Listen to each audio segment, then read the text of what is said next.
आदाब, नमस्कार। मैं वसीम अख्तर और आप देख रहे हैं द लीडर हिंदी। बहैसियत होते हुए भी उन्हें कभी हैसियत दिखाने का शौक़ नहीं रहा। खुद को लो प्रोफाइल रखा, सियासी महफिलों और चमक दमक से दूर रहते रहे। उनका दायरा कॉलोनी में घर बेचने और बारात घरों में शादी कराने आने वालों तक सिमटा रहा, या फिर बहुत हुआ तो ज़मीनों का लेन देन करने वालों के बीच जिक्र आ जाता था। लेकिन अक़लियती समाज के बीच किस्सों में उन्हें बतौर आइकन पेश किया जाता था। वो इस वजह से कि उनकी तरक्की का सफ़र बहुत नीचे से ऊपर की तरफ गया। बताते हैं कि उनके वालिद का जहाँ पुराना शहर में मोहल्ला मीरा की पेठ में बालजदी के पास, जहाँ की वो रहने वाले हैं, वहाँ चाय का होटल हुआ करता था। यहीं से वो ज़मीनों की खरीद फरोख्त के धंधे में उतरे। ज़्यादा पढ़े लिखे नहीं होने के बावजूद कारोबार को लेकर उनके पास ज़बरदस्त समझ थी। अब से 40 साल पहले पीलीभीत बाईपास, जहाँ की रास्ता फोन लेन नहीं था, वहाँ खेत ही खेत थे। आने वाले वक्त में ज़मीनों की अहमियत को आंका, फिर किसानों से ज़मीनें खरीदनी शुरू कर दी।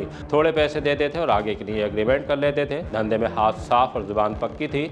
लोग भरोसा करते रहे और वो आगे बढ़ते चले गए। आइए अब हम आपको उनका नाम भी बता देते हैं। कालोनाइदर मोहम्मद आरिफ आते अंसारी बिरादरी से, लेकिन नाम के आगे लिखते नहीं हैं। थोड़ा और साफ कर देते हैं। वो जिनकी बेशकीमती प्रॉपर्टी इन दिनों बीडीए के निशाने पर है। तमाम कागजी कमियों के सबब उन पर बुलडोजर एक्शन शुरू हो चुका है। जगतपुर में 16 दुकानों वाली मार्केट गुजरे दिन ही ज़मींदोज़ कर दी गई थी।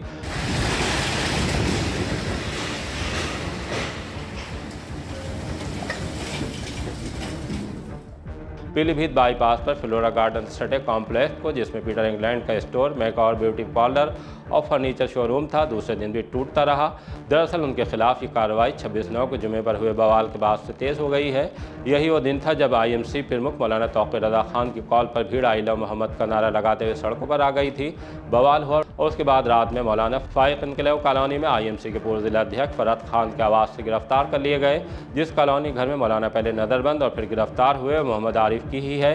इसका शुमार शहर की बड़ी कॉलोनियों में से एक में होता है। फ़ाइक इनकलाब में करीब 700 घर होंगे। BDA की लिस्ट में ये कॉलोनी वैध नहीं है। फ़ाइक इनकलाब के बाहर ही फार्म लान है, जो जगह और बनावट के एतबार से शहर के आलीशान लान में से एक है। जलसा ग्रीन और फ्लोरा गार्डन भी मोहम्मद आरिफ का है। फार्म लान से थोड़ा आगे स्काई लार्क होटल, जो मोहम्मद आरिफ की पत्नी के नाम पर है। इन सब प्रॉपर्टीज़ पर BDA की सील लगी है। जब मैरिज हॉल सील हुए तो उनमें करीब 324 कार्यक्रमों की बुकिंग थी। चर्चाएं इन मैरिज हॉल, होटल और फ़ाइक इनकलाब कॉलोनी को लेकर भी अच्छी नहीं है। हालांकि इससे पहले भी मोहम्मद आरिफ पर कार्रवाइयाँ हो चुकी हैं। इनकम टैक्स के छापे का भी सामना कर चुके हैं। बीच बीच में असरदारों से ज़मीनों को लेकर पंगे भी होते रहे, लेकिन वो इन सबको खामोशी के साथ निपटाते रहे। लेकिन इस बार वो ऐसा नहीं कर पाए। मसला सेटल होने की चहमगोइयों के दरमियान कार्रवाई शुरू हो गई। लग रहा है कि वो चीज़ों को मैनेज नहीं कर पाए। कहने वाले कह भी रहे हैं कि उनका हमेशा ही जोर ताल्लुकात बनाने के बजाय पैसा कमाने पर रहा। जिस साम्राज्य को खड़ा करने में उन्हें 40 साल लगे, लेकिन अब टूटने में 2 दिन लगे हैं।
पीलीभीत बाईपास रोड पर BDA की वर्गीकरण की कार्रवाई चल रही है।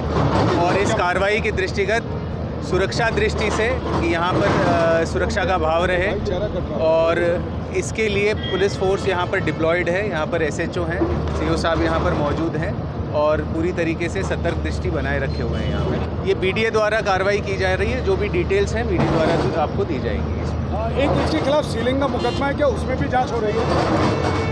इसके अंदर भी जांच हो रही है और जैसा भी जांच के अंदर आएगा आगे विधिक कार्रवाई करी जाएगी। बहरहाल आगे अब मोहम्मद आरिफ पर क्या कार्रवाई होगी, उसके लिए इंतज़ार कीजिए और देखते रहिए द लीडर हिंदी।